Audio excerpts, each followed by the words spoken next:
l'époque. Hein. Si vous êtes surpris, non, ça date des années 85, effectivement. On commence par des amis à vous.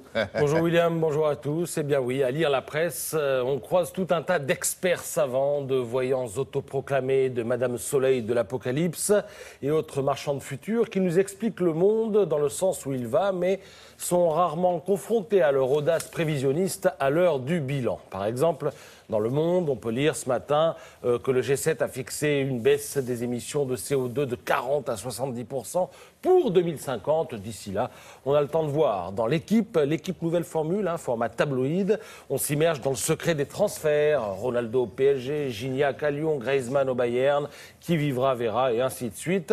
Il faut reconnaître d'ailleurs qu'Internet, malgré tous ses défauts, a mis un peu d'ordre dans tout ça. Aujourd'hui, on fait un peu plus attention parce qu'aujourd'hui, il n'est pas rare que certaines déclarations ressortent des ténèbres de l'oubli pour être resservies à leurs auteurs. Mais il y a 30 ans, en 1985, Internet n'existait pas. C'était donc la fête. On pouvait s'exprimer à tire-larigot. D'ailleurs, quand on prend le temps de se plonger dans la presse de l'époque, on tombe sur des morceaux de choix. Prenez Bernard Tapie, l'icône des années 80. En mai 85, il accorde une interview à l'événement du jeudi. La politique, il n'est pas question qu'il en fasse. J'écarte complètement l'hypothèse, affirme celui que François Mitterrand bombardera quelques années plus tard au ministère de la Ville. Dans la même interview d'ailleurs, Tapie annonce qu'il a l'intention de s'installer au Japon à l'horizon des années 90. Oui, je dis bien au Japon, où bien sûr, on l'attend encore et il est le bienvenu. Autre vedette des années 80, Jean-Marie Le Pen. Pour lui, c'est la décennie de l'émergence. On le retrouve régulièrement à la une. Il fait 10% et tout le monde a peur. Tout le monde, sauf Raymond Barre, qui parle à son propos, tenez-vous bien, de foucade passagère. 30 ans plus tard, la foucade passagère est à 25%.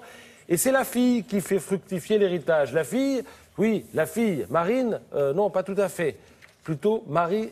C'est plutôt Marine, mais à l'époque, on pensait que ce serait Marie-Caroline. Marie-Caroline dont on nous expliquait qu'elle marchait sur les traces de papa, preuve à l'appui. Déjà en 85, donc Le Pen faisait beaucoup parler et l'immigration était déjà un sujet. Voyez ce qu'écrivait l'écrivain Jean Raspail. Vers l'an 2015, nous y sommes, en plein dedans, vers l'an 2015, donc, le plus démocratiquement du monde, les étrangers non européens s'empareront d'un coup de villages, de quartiers, de villes, de départements, voire même de régions entières.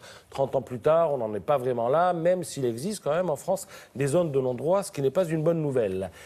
Assez cocasse également la réaction d'Harlem Désir à l'époque en professionnel de l'indignation.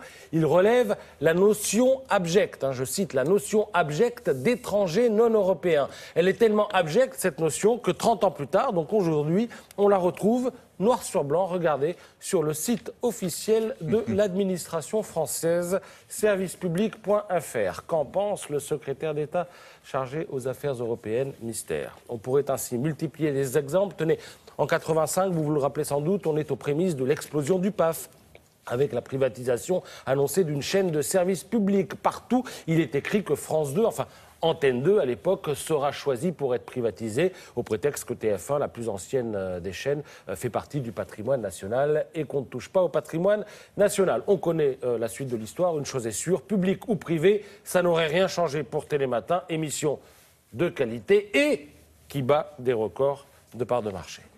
Déjà à l'époque aussi. Merci beaucoup. 85, nous allons retrouver un certain nombre de correspondants à l'étranger.